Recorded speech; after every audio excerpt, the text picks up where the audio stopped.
Hello friends, আজ আমি তোমার সাথে শেয়ার করলাম নিরামিষ খুব সুন্দর একটি রেসিপি, লাউ ঘন্ট। দেখো আমি একটা ছোট্ট একটা সাইজের গোটা লাউকে আমি কেটে নিয়েছি, এই যে কেটে ধুয়ে নিয়েছি। এখন এটাকে আমি কুচি কুচি করে কাটবো, সুন্দর লম্বা লম্বা করে আমি এটাকে কেটে নিয়েছি। এখন এটাকে আমি রান্না করব।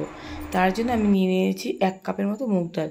মুগ ডালটাকে আমি প্রথমে ফ্রাই করে নিয়েছি, ফ্রাই করার পর এটাকে ধুয়ে নেব। তারপর আমি ফোড়নের জন্য আমি নিয়ে নিয়েছি 2টো শুকনো লঙ্কা ও গোটা জিরে। কড়াইতে তেল দিয়ে দিলাম, তেলটা গরম হওয়ার পর আমি দিয়ে দিলাম 2টো শুকনো লঙ্কা ও গোটা জিরে আর কিছুটা আদা পেস্ট করে নিয়েছি। আপনারা চাইলে পেস্ট করে নিতে পারেন। দিয়ে দিলাম 5-6টি কাঁচা লঙ্কা, জিরে গুঁড়ো ও ধনে গুঁড়ো।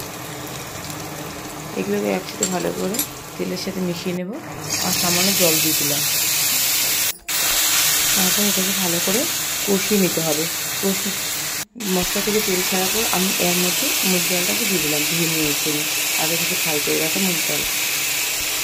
এটাকে তারপর তেলের সাথে একটুখানি নাড়াচাড়া করে নেব, হালকা ফ্রাই করে নেব। তারপর আমি এর মধ্যে কেটে রাখা লাউটা আমি অ্যাড করব। সুন্দর করে তেলের সাথে মশলার সাথে ভালো করে ডালটাকে আমি মিশিয়ে নিয়েছি। একটু হালকা হালকা ফ্রাই হয়ে গেল। এরপর আমি এর মধ্যে দিয়ে দিলাম সামান্য হলুদ গুঁড়ো। এই হলুদ গুঁড়ো লাউ ঘন্টকে বেশি দেওয়া যাবে না, খুব সামান্য পরিমাণ দিতে হবে। এরপর আমি এখন লাউটাকে এর মধ্যে দিয়ে দিয়েছি। পুরো লাউটা এর মধ্যে অ্যাড করলাম। এই নিরামিষ দিনে মুগ ডাল দিয়ে লাউ ঘন্টটা খুবই টেস্টি হয়।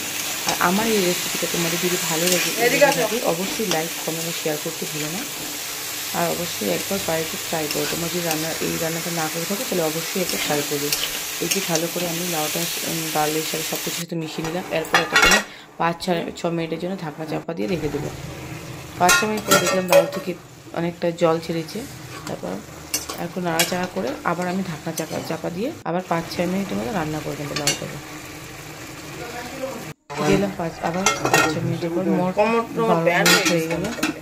এইভাবে দেখো তাও জলটা পুরোপুরি শুকোয়নি।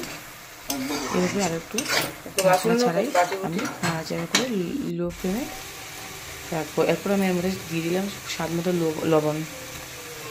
স্বাদ মতো লবণ দিয়ে একটু নাড়াচাড়া করে নিলাম।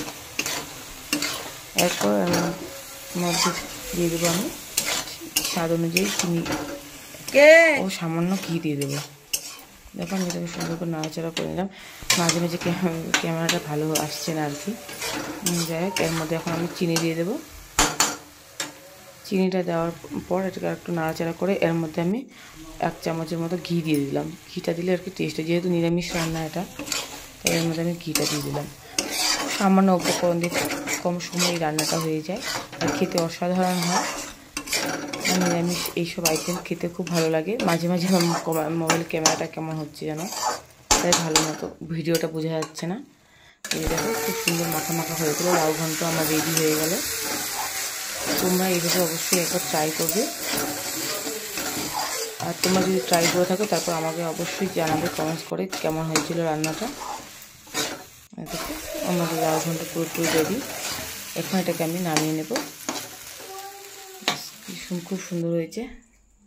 আজকের মতো এখানেই, আবার কাল আসবে একটা নতুন রেসিপি নিয়ে। বাই।